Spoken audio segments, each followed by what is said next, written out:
Արդեն վերջ, էլ Պաշտոնյայի բարեկամները չէ, Եվրոասֆալտ, Մեվրոասֆալտ, Կարլե, Մարլեն պրծավ գնաց, որ չգիտեմ, երկու հատ թոշակառու կնիկ ընկերություն հիմնեն, Կարլենին սարքեն տնորեն, այդ տենդերները շահի,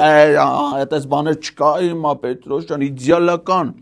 Սա ուղղակի պետական բյուջեի 70%-ը ու հիմնականում մեծ ծախսերը մեկ աղբյուրից։ Դե որ արագ լինի, հասկանաս էլի ում ես տալի։ Ասենք հիմա ենթադրենք մի քանի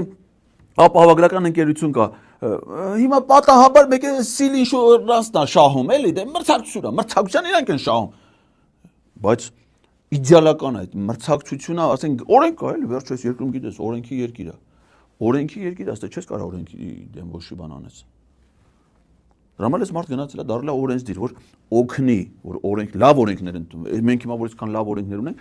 նաև իր շնորհքն է։ Այսքան տարվա դեպուտատը այս վերջի շրջանում բաբշե իր ամբողջ այդ գիտական կարողությունները միջազգային ակադեմիկա ներդրել է մեր օրենսդրության զարգացման եւ շատ լավ արդյունքներ ունենք։